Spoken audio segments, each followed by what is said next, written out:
One thing you might not know about Old Coach Road is there's never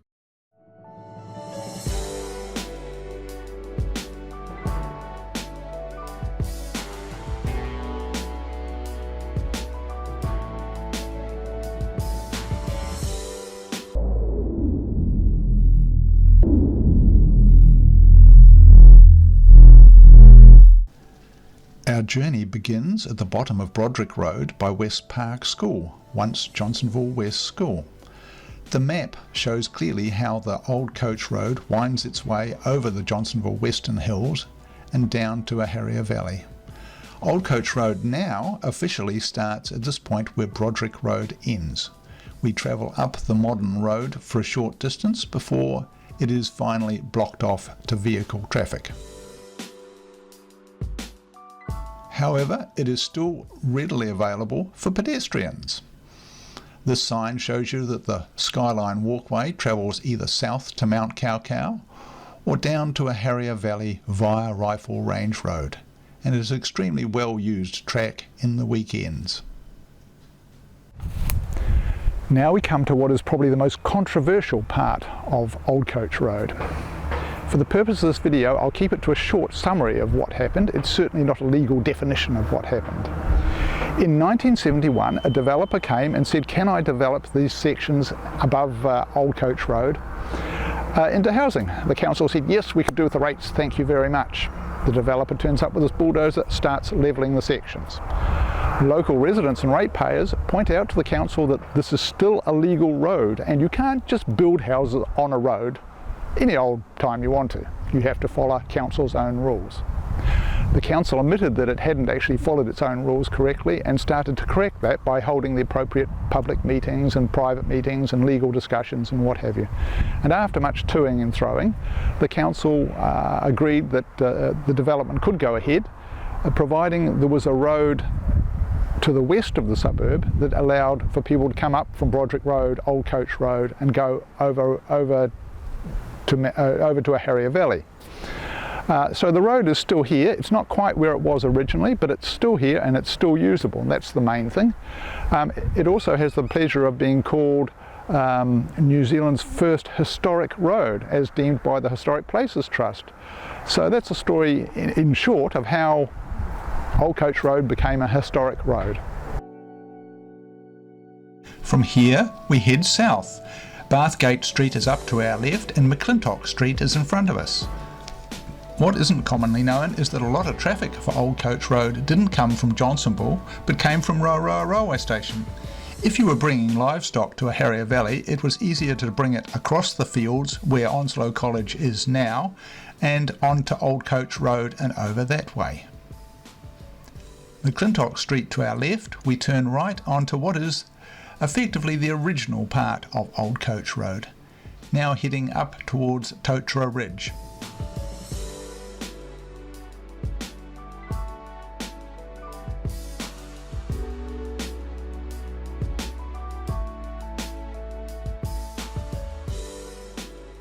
Every weekend lots of people come up Old Coach Road to enjoy the views. I wonder how many people stop and look at the hill behind me. If you look closely at the hill behind me, you'll realise that it isn't a full hill, it's only half a hill. Men with picks and shovels chopped it in half, broke the rock up, turned it into gravel to use as a roading surface on Old Coach Road, which made it a far better road. From here we head north, and from this point we can look out over the new subdivision and see how it has pushed Old Coach Road to the very edge of the valley. Here we are looking out towards Cortina Avenue. From here we travel west towards the top of Totra Ridge and the working farm. The working farm has gates and a cattle stop. The council also do a very good job with its signage, just to keep everyone on the right track. Heading north into the top of Totra Ridge, where we get some very nice views out over Ohariu Valley. I've now come up to the highest point of Old Coach Road. From here you get magnificent views out over Ohariu Valley. Behind me is Totra Ridge. There were two walkways, two tracks from Johnsonville across Ohariu to Makara. Originally they were Maori tracks and well used for many generations. Old Coach Road is one of them, and the other one which was going to be turned into a proper road, goes from the top of Truscott Avenue up into the hills. It follows the stream, and if you've seen my program on the reservoirs and water supply of Johnsonville in the 1840s, you'll see it filmed and mentioned there. So it's at the top of Truscott Avenue, and the stream went all the way up the hill. And they started to make this road, and it was going to be called Old Ohariu Road. Why they called it Old Ohariu Road when it was new, I don't know, but they did. They started construction on this road, and as they did, engineers went up to the top, up to Totra Ridge. They quickly realised that they couldn't get oxen and carts down the other side. So that road was never finished, but you'll see it on maps as a paper road, but it was okay as a walking track, but no good for horse and cart. They came back to Ohariu Valley Road to realise that that was the only way to do it.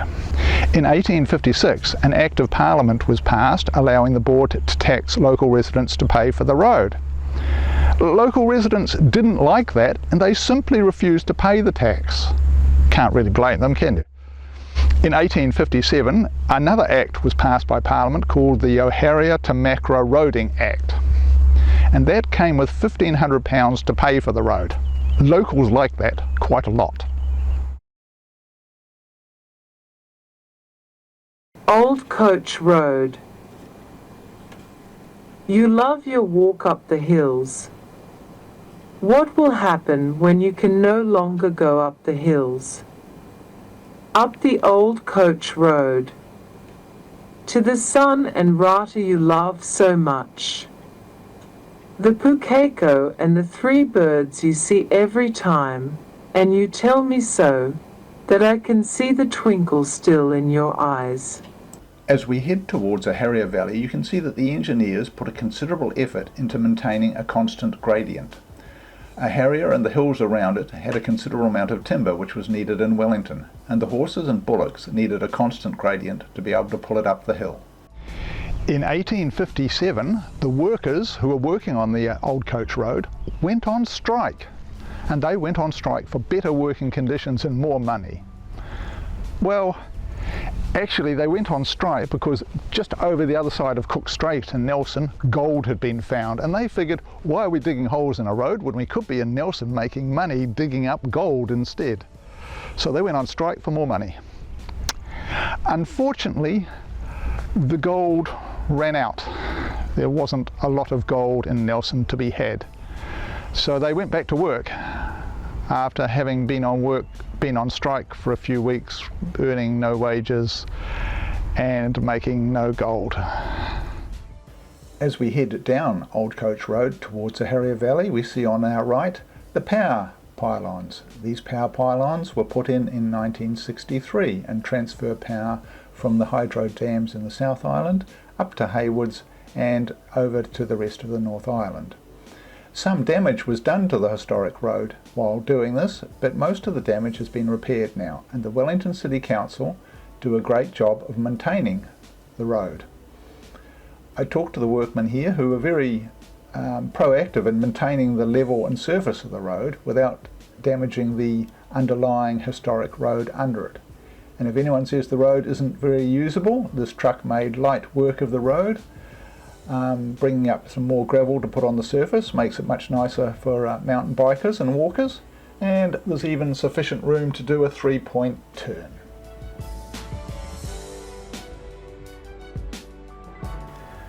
As part of recent maintenance, some of the historic culverts have been fenced off to prevent animals damaging themselves and the culverts.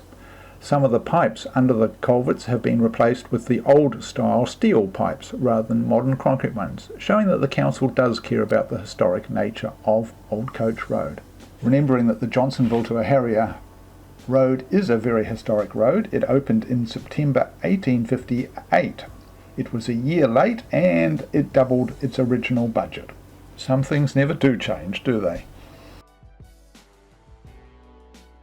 A while ago I did videos on memorials on the top of Totra Ridge in Johnsonville. I've just come down Old Coach Road, and there's some horses here enjoying the day out, lovely people. But there's another seat here too, another memorial seat I didn't know about.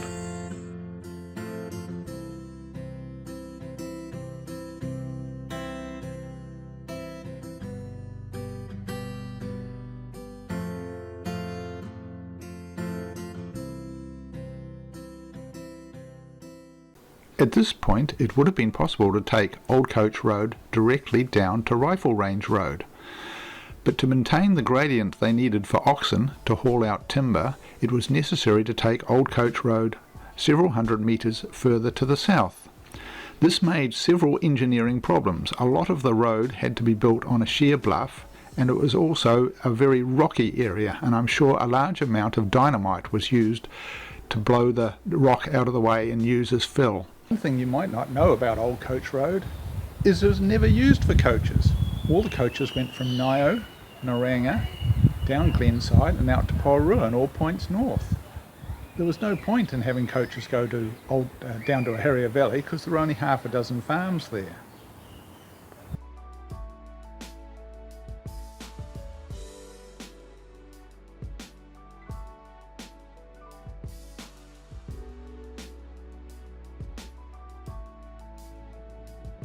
The road continues down towards a hairpin and then back towards Rifle Range Road. Quite an engineering achievement in itself.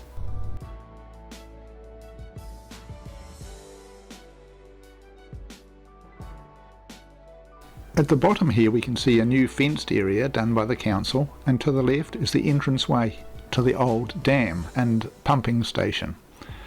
Coke was brought down Old Coach Road to the pumping station every week to maintain a flow of water up to the top reservoirs to supply Johnsonville with water. From here we head towards Rifle Range Road. Lots of people walk the road in the weekend. It's a beautiful bit of countryside with the stream and the hills. Old Coach Road was only used as a sole entrance to Ohariu Valley for about 5 years. In 1863, construction of the road, now known as Ohariu Valley Road, was started by farmers. They needed access to their paddocks and farms up that road. By 1866, the road was open to traffic, be it in a limited way. The road was continually widened and extended, and by 1908, when the extension to Ironside Road met up with Ohariu Valley Road, it was a serious alternative to Old Coach Road. It was, of course, a longer way if you were coming from town, so Roroa was still a prime exit point, and then over Old Coach Road was easier. But if you were coming from Johnsonville, it was shorter, if not a bit steeper on the Johnsonville side, to get to Ohariu using Ohariu Valley Road. And I read that by 1908 this road was considered better for motor vehicle traffic. So even by 1908 the consideration of motor vehicles was playing a part in road building. Walkers, runners, mountain bikers, and people just out to enjoy the view all get out in Old Coach Road in the weekend. So this historic place can still be enjoyed by all those who have before. So of course the one thing that should be allowed on Old Coach Road is horses, because after all they were here first.